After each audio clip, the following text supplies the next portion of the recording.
Hello students, today's topic is expanded program of immunization. Okay, so this is the topic from National Health Programs. Okay, so let's start. The WHO launched global immunization of program in 1974 known as expanded program on immunization. Okay, so WHO ने launch किया था immunisation programme को global basis पे. Okay 1974 में launch किया था जिसका कि नाम होता था expanded program of immunization. Okay so ये जो इम्यूनाइजेशन प्रोग्राम था वो टू प्रोटेक्ट अगेंस्ट 6 वैक्सीन्स. ये जो था वो 6 वैक्सीन्स था जिसके लिए जो कि एक कुछ प्रिवेंटेबल डिजीज़ है उसके लिए था. ठीक है, वो प्रिवेंटेबल डिजीज़ थे diphtheria, whooping cough, tetanus, polio, tuberculosis and measles. Okay so these are the 6 diseases for which it's against the vaccines. Okay, so जो इसके लिए जो वैक्सीन्स था वो प्रिपेयर किया गया था by WHO. Okay so EPI launched in India in January 1978 and Indian version. ठीक है, यानी कि जो EPI है वो इंडिया में लॉन्च हुआ था 1978 में. ठीक है, जनवरी 1978. और जिसका इंडियन वर्जन था वो था यूनिवर्सल इम्यूनाइजेशन ऑफ प्रोग्राम. ठीक है, इसका नाम था यूनिवर्सल इम्यूनाइजेशन प्रोग्राम जो कि लॉन्च हुआ था 1985 में. Okay so the program now called universal child immunization in 1990 by UNICEF. Okay so इसका नाम बदल करके 1990 में यूनिसेफ ने दिया universal child immunization program. Okay so these are the basic informations about EPI. Next is its objective.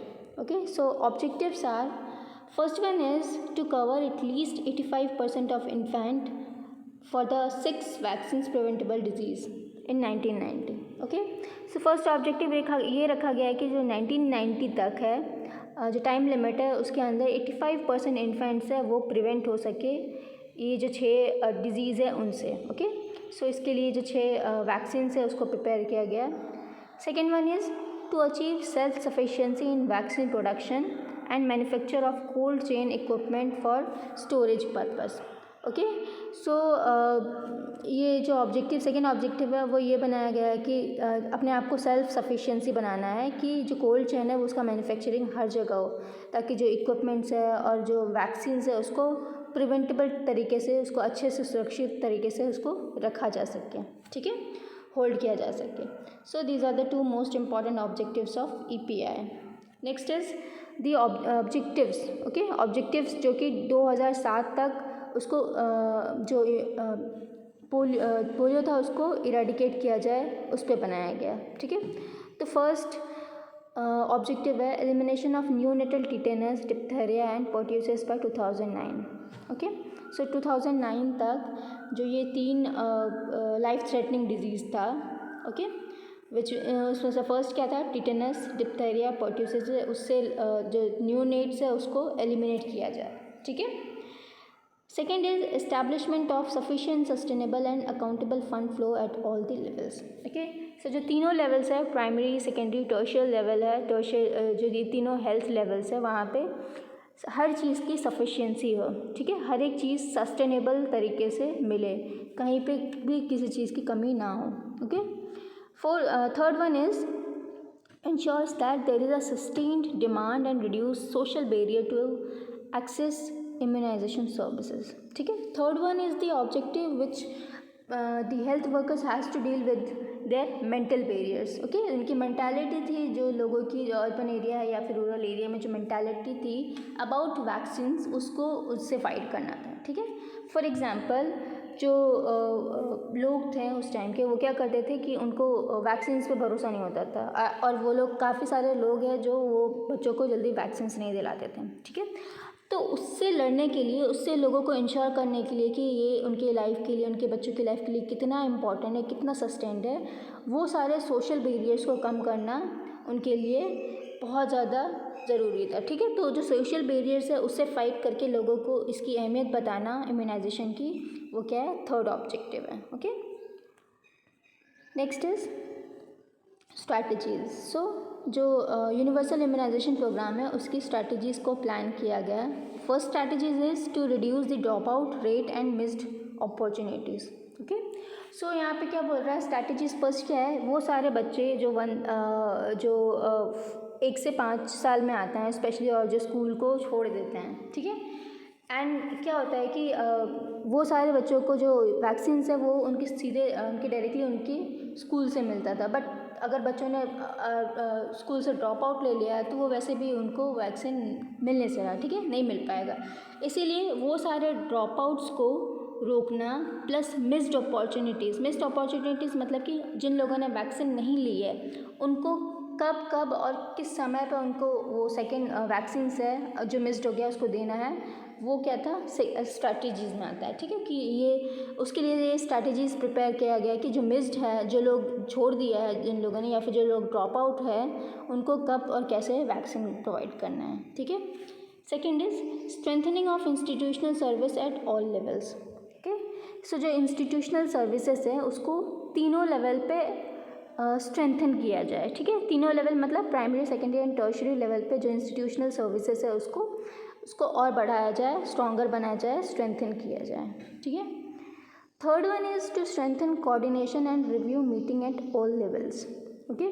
सो जो coordination है between all 3 levels and जो मीटिंग्स है उसको स्ट्रेंथनिंग तरीके से, उसको स्ट्रॉन्गरली जो अच्छे तरीके से सारे लेवल मीटिंग्स है उसको कंडक्ट करवाया जाए, ये क्या था, थर्ड स्ट्रैटेजीज था। And fourth one is to strengthening micro planning process in all district and urban areas, okay. So जो फोर्थ स्ट्रैटेजीज क्या है कि उन लोगों ने सोचा कि माइक्रो प्लानिंग प्रोसेस के थ्रू वो लोगों डिस्ट्रिक्ट को या फिर अर्बन एरिया को स्ट्रेंथन किया करें, ठीक है। माइक्रो प्लानिंग प्रोसेस मतलब क्या है कि एक लिस्ट बना करके कि जहाँ कहाँ कहाँ किस इक्विपमेंट की ज़रूरत है या फिर कहाँ पे वैक्सीन देने की ज़्यादा ज़रूरत है, उन सब का एक पूरा प्री प्लानिंग करके तब उसको वैक्सीन्स को दिया जाए, ठीक है। तो this is what micro planning is. So by the use of micro planning वो सारे डिस्ट्रिक्ट या अर्बन एरियाज़ को स्ट्रेंथन करना चाहते हैं, ओके। और ये इनका क्या था, फोर्थ स्ट्रैटेजीज था, okay. Next is fifth is strengthening and coordination with national operational guidelines and supervision practice and prioritising poorly performing districts and undeserved population, okay. So fifth strategies ये बोल रहा है कि कोऑर्डिनेशन और सुपरविजन प्रोवाइड करना था वो सारे जगह पे जहाँ पे लोगों को प्रायोरिटी नहीं मिलती है। फॉर एग्जांपल रूरल एरिया है या फिर अनडिजर्व्ड पॉपुलेशन है, ओके। ये जो ट्राइबल ग्रुप्स होते हैं, फॉरेस्ट्री लोग होते हैं, आदिवासी होते हैं, ठीक है, तो उन सबको प्रायोरिटाइज करके उनको वैक्सीन प्रोवाइड करना, ये स्ट्रैटेजीज है। Now fifth is sixth is reaching the undeserved by influencing behavior at household level through BCC which is behavioral change communication, ठीक है। तो सिक्स स्ट्रैटेजीज है वो क्या बोल रहा है कि लोगों को इन्फ्लुएंस करना था, जो अनडिजर्व्ड पॉपुलेशन है, जो रूरल पॉपुलेशन है या फिर जो आदिवासीज है, उनको कम्युनिकेट करके, उनसे बात करके, उन सब के बिहेवियर को इन्फ्लुएंस करके फिर उनको इन सब का महत्व बताना था कि इम्यूनाइजेशन का क्या क्या महत्व होता है, ठीक है। तो ये क्या है, BCC है which is behavioural change communication, इसके यूज़ करके लोगों को API का वैल्यू बताना था, ठीक है, महत्व बताना था। तो ये था 6 strategies, okay. Next is government of India schedule, okay. So EPI के लिए गवर्नमेंट ऑफ इंडिया का क्या क्या शेड्यूल था। तो the minimum vaccine that are Indian child should receive are the vaccines recommended by government of India under expanded programme of immunization, ठीक है। सो ज़्यादातर जो वैक्सीन था, मिनिमम वैक्सीन था, वो चाइल्ड को प्रोवाइड किया गया था बाय गवर्नमेंट ऑफ इंडिया, ठीक है, उनके रिकमेंडेशन से। और ये सारा वैक्सीन किसके अंदर आता था, expanded programme of immunization which is EPI which we are learning right now, ठीक है। So it includes 3 doses of tetanus toxoid given to the mother and newborn from tetanus, okay. So इसके लिए जो tetanus toxoid है उसके 3 doses देने होते थे to the mother and newborn both, okay। यानी कि जो 3 डोजेज है वो मदर को और 3 डोजेज है वो न्यूबॉर्न चाइल्ड को देना होता था, ठीक है, with a separate time gaps, okay। After birth, the baby receives vaccine against 7 killer vaccines preventable disease, include BCG, oral vaccine, then DPT, which is next is hepatitis B and measles. ठीक है, तो ये 7 most जो disease थे उसके against जो vaccine था वो जो न्यू बर्थ है, जो न्यू बॉर्न बेबीज़ हैं उनको प्रोवाइड करवाना था। ठीक है, next is EPI schedule as recommended by government of India. तो गवर्नमेंट ऑफ इंडिया ने क्या शेड्यूल दिया था वो अभी अब हम पढ़ेंगे। ठीक है, सो बाय गवर्नमेंट ऑफ इंडिया जो EPI शेड्यूल था वो था बर्थ एट 15, यानी कि बर्थ से लेकर के 15 दिन तक जो BCG वैक्सीन है, ठीक है, BCG प्लस OPV का 0 डोज प्लस हेपेटाइटिस बी। ठीक है, तो ये तीनों क्या है, कंपलसरी था बर्थ से लेकर के 15 डेज तक जो न्यू नेट है उसको देना। ठीक है, next is 6 week to 8 week. ठीक है, 6 वीक टू 8 वीक में OPV का फर्स्ट डोज, DPT का फर्स्ट डोज और हेपेटाइटिस बी का सेकेंड डोज वो देना कंपलसरी है। ठीक है, यानी कि जो ये EPI जो रिकमेंड किया है गवर्नमेंट ऑफ इंडिया उन्होंने। Okay, then second is 10 week to 12 week which is OPV2 एंड DPT2। okay, and 14 weeks to 16 week is OPV3 and DPT3. okay, then in 6 months hepatitis B3 का dose देना है, then 6 months में measles का and 15 to 18 months में first booster dose of OPV and DPT।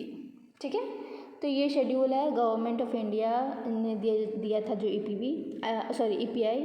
इसके अलावा क्या है, 4 से 6 साल के बीच में DT का वैक्सीन देना है।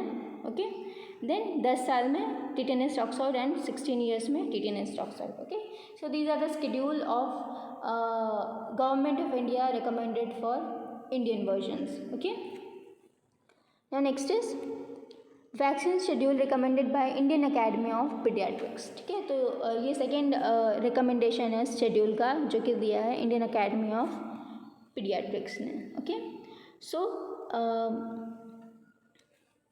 फर्स्ट इज बर्थ से लेकर के 15 डेज तक BCG OPV 0 dose hepatitis B का फर्स्ट डोज है। Okay, then 6 week to 8 weeks it's OPV first dose, DPT first dose, hepatitis B का सेकेंड डोज एंड HIV का first dose. Okay, then 10 to 14 weeks OPV second dose, DPT second dose and HIV का second dose. Okay, then 14 weeks से 16 weeks में क्या है, OPV का third dose है, DPT का थर्ड डोज है एंड हेपेटाइटिस बी का third dose. Okay, then 9 months complete होने तक मीजल्स का वैक्सीन उनको जो न्यूनेट है, सॉरी जो इन्फेंट है उनको देना है। ओके, देन 15 to 18 मंथ्स में first booster dose of OPV DPT HIV and MMR।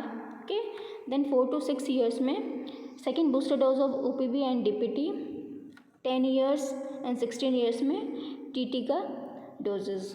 Okay, so ये क्या है, ये शेड्यूल है वो जो दिया है इंडियन अकेडमी ऑफ पीडियाट्रिक ने। ओके, सो ये दो अलग अलग जो शेड्यूल है उसके अकॉर्डिंगली ही आपको पेपर में भी लिखना होगा। ठीक है, फॉर एग्जांपल अगर आपसे पूछा है कि पीडियाट्रिक्स के लिए क्या क्या डोजेस होता है तो आपको उसके लिए ये लिखना है, और अगर ये बोला गया है कि गवर्नमेंट ऑफ इंडिया ने EPI का शेड्यूल जो रिकमेंड किया है वो लिखना है तो ये लिखना है। ठीक है, वैसे दोनों में ज़्यादा कुछ है नहीं, डिफरेंसेस ज़्यादा नहीं है, but you have to look out after this. Okay, so यहाँ पे हमारा EPI है वो पूरा होता है। ठीक है, थैंक यू।